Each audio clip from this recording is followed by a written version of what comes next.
There's a to-do list running in your head. Emails, goals, errands. And underneath it, a question we rarely let show up. What happens when this ends? Not the task, the whole thing. You.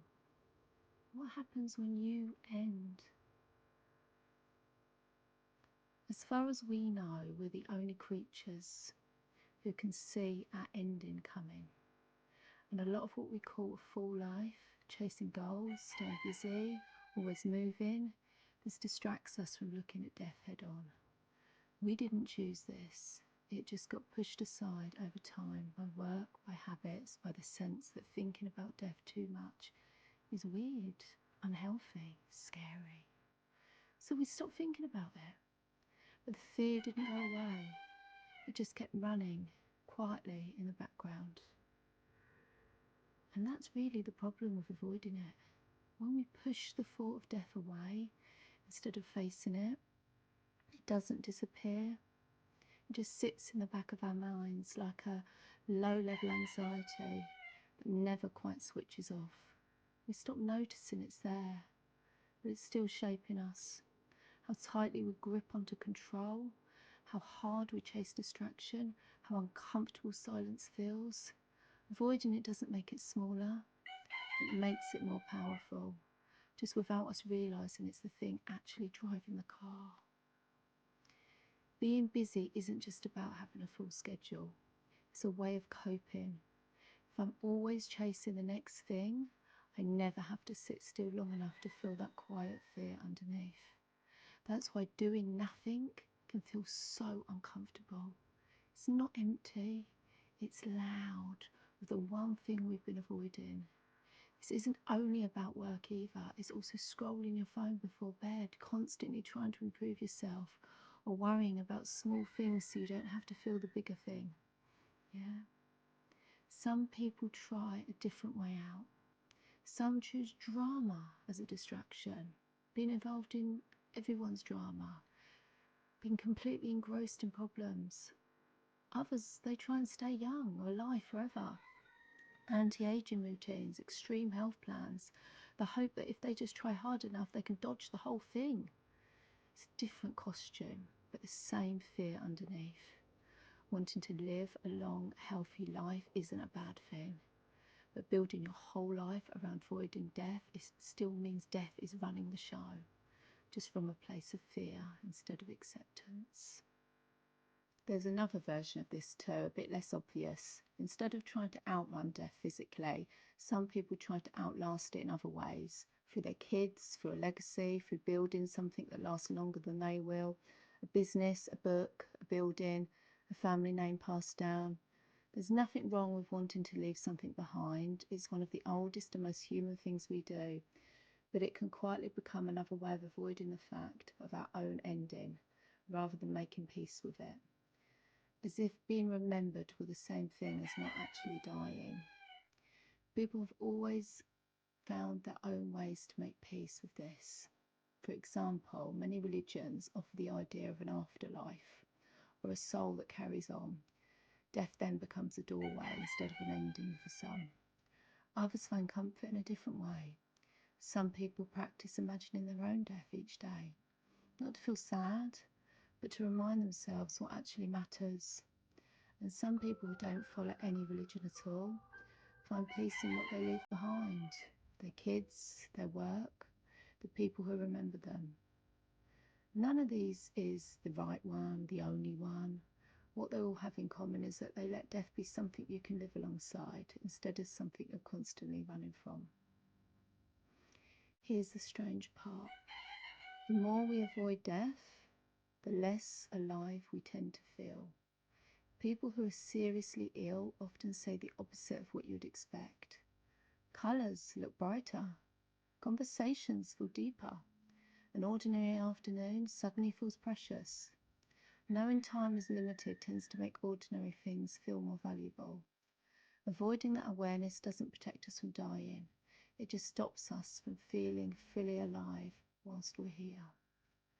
The goal isn't to beat death or drown it out with busyness. It's to let it sit with you sometimes. not as something scary, but as a quiet reminder.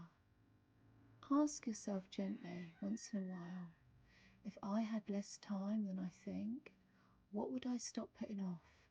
Who would I finally call? If I'm on my deathbed and I reflected on my life, what would feel most important and what would make me happy in that moment? If we actually accepted death instead of avoiding it, our focus would shift. We'd start enjoying each moment simply because each moment is genuinely all we have. But it's worth being clear about what that actually means, because live in the moment gets used to justify a lot of things that are really just more avoidance. Drinking, partying, chasing one distraction after another. That's not living in the moment. It's another way of running from the same fear, just a louder one. Real presence is quieter than that. It's noticing what you actually feel, staying with people instead of performing for them, being honest with yourself instead of numbing out.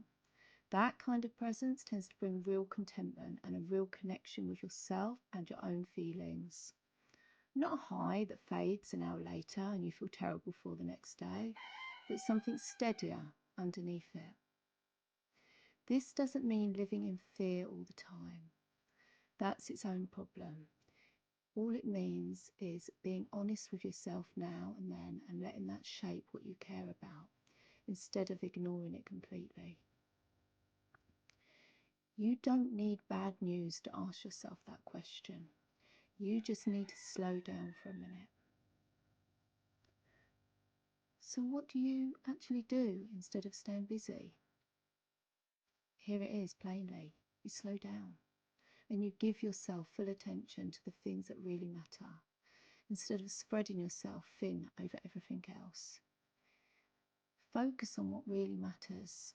Here are a few simple things you can try this week. Put your phone away during one meal or one conversation a day and really listen to the person in front of you instead of half listening while you scroll. Say the thing you've been putting off, that difficult conversation, them unsaid words. Do it. Step into that uncomfortable.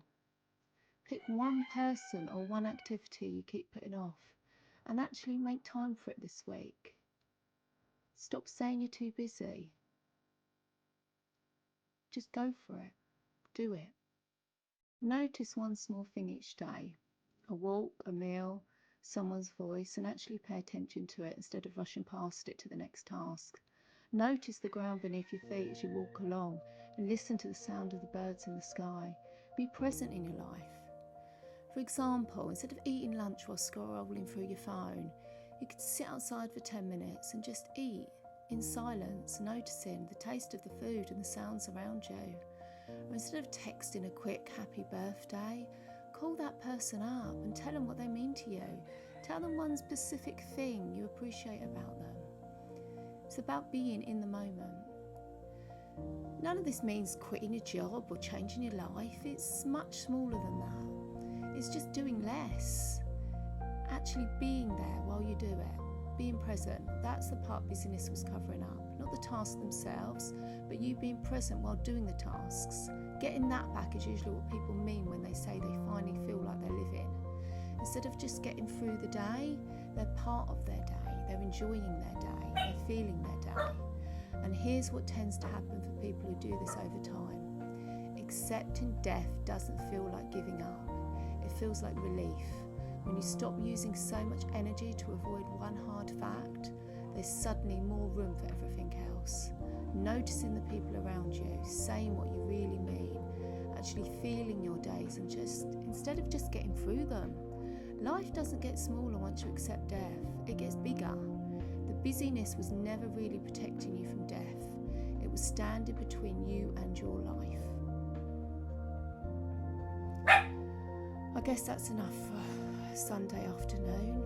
Okay, if this has brought up anything for anybody and they feel uncomfortable and it's made them feel distressed, it is important that they do talk with their therapist. This is meant to open a door, not replace support. Okay? Alright. Hope you can enjoy the rest of your day.